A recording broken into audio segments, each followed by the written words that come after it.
اور پچھلے چند پروگرام سے ہم فرشتوں کے بارے میں باتیں کرتے آئے ہیں۔ پچھلے پروگرام میں ہم نے حضرت میکائیل کے بارے میں بات کی تھی، اور اس پروگرام میں ہم نے وعدہ کیا تھا ناظرین سے کہ اس پروگرام میں ہم حضرت اسرافیل کے بارے میں بات کریں گے۔ تو آپ ذرا فرمائیے کہ حضرت اسرافیل جو ایک بہت ہی معزز اور محترم فرشتے ہیں، ان کا کیا کردار ہے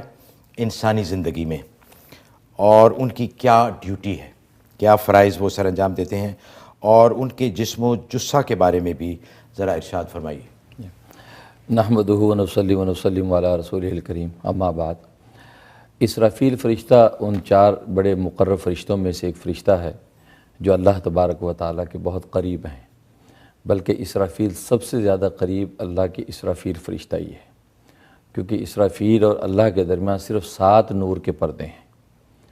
اس لیے حدیث میں آتا ہے کہ نبی پاک صلی اللہ علیہ وسلم فرماتے ہیں کہ اللہ کے سب سے زیادہ قریب اسرافیل ہے، اس کے بعد جبرائیل ہے، اس کے بعد میکائیل، اور پھر عزرائیل ہے۔ اسرافیل کا لفظ جو ہے وہ اسراف سے ہے۔ اسراف کا معنی ہے کثرت اور زیادتی، جیسے کہ ہم عام معنی میں اسراف کا معنی استعمال کرتے ہیں۔ تو اسرافیل کا نام اسرافیل اس لیے کہ اس کے پر بہت کثیر ہیں، اس کے پر سب فرشتوں سے سب سے زیادہ ہیں،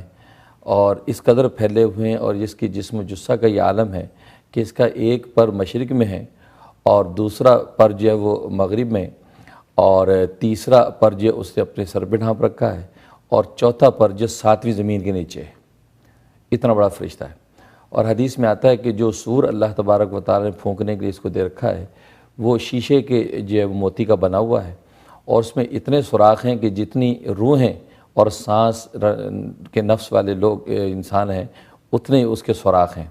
اور کسی ایک سوراخ سے 2 روحیں نہیں نکل سکتی، اور وہ اس کے دھانے پہ منہ رکھ کے بیٹھا ہے، اور اس سور کا جو دھانا ہے وہ اتنا بڑا ہے جتنا آسمان و زمین کی گولائی ہے، اتنا بڑا دھانا ہے۔ اس سے اس کے جسم و جثہ کا اندازہ کریں کہ اس کا جسم و جثہ کتنا بڑا ہوگا۔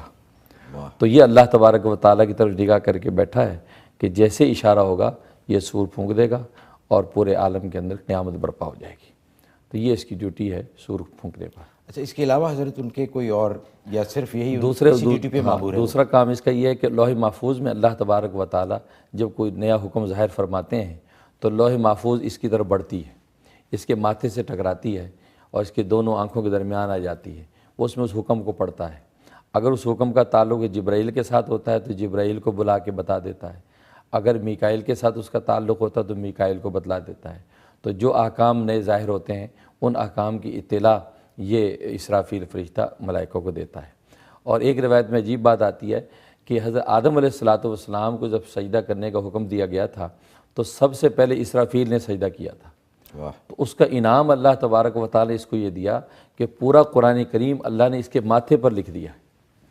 اس کے ماتھے پہ پورا قرآن کریم کندہ کر دیا گیا، یہ بطور انعام اور اعزاز کے کہ میرے حکم میں سب سے پہلے اجلت جو کی ہے وہ اسرافیل نے کی ہے، تو قرآن کریم کی دولت اس کو عطا کی گئی۔ اچھا حضرت، ہمیں جو عام تصور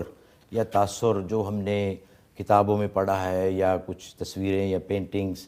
یا جیسے بچپن میں ہم نے کہانیاں سنی ہیں، تو اس میں جو ایک تصور ابھرتا ہے ذہن میں کہ وہ ایک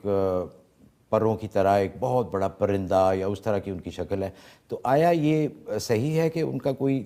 تصور ہم اپنے ذہن میں بنا لیں، یا ہمیں کوئی علم نہیں ہے اس کے بارے میں کہ ان کی کیسی حیت ہے یا کس طرح وہ نظر آتے ہیں؟ نہیں، صحیح ہے، وہ ایسے ہی تصور، یہ جو تصور ہے پروں کا تصور ہے یا نورانی ایک تصور ہے، ظاہر ہے کوئی ان احادیث اور روایات ہی کی وجہ سے قائم ہوا ہے۔ جیسے کہ میں نے بتایا کہ اس کے بہت پر ہیں اور پروں کے ساتھ اڑتے ہیں، اور بعض جو بڑے بڑے پرندے دیو ہیکل پرندوں کی شکل، تو بعض جو پرندوں کی شکل میں ہیں، جو مرغ کی شکل میں بھی فرشتہ موجود ہے کہ جو تسبیح جب پڑھتا ہے تو دنیا کے جتنے مرغ ہیں وہ اس وقت میں وہ اذان دیتے ہیں۔ تو اللہ تعالیٰ نے پرندوں کی شکل میں بنا رکھے ہیں فرشتے، وہ اسی حیت کے ساتھ وہ پرواز کرتے ہیں، تو یہ تصور صحیح ہے۔ تو لیکن ایگزیکٹ تصور تو ظاہر ہے کہ وہ اللہ اور اللہ کے رسول جانتے ہیں، لیکن پروں کا تصور اور ان کے جسم و جثے کا تصور وہ ایسا ہی ہوتا ہے۔ اچھا حضرت، اس سلسلے میں جو ایک فرشتے کا ذکر باقی رہ گیا ہے جس سے ہمیں بہت ڈر لگتا ہے، بلکہ ساری دنیا کو ڈر لگتا ہے، وہ حضرت عزرائیل علیہ السلام۔ ہمیں انتظار بھی ہے ان کا، اور ان سے کوئی فرار یا چھٹکارا بھی ممکن نہیں ہے، سب نے ان سے ملنا ہے، ان کا سامنا کرنا ہے۔ تو اگلے پروگرام میں انشاءاللہ حضرت اسرائیل کے بارے میں، جو جنہیں موت کا فرشتہ کہا جاتا ہے،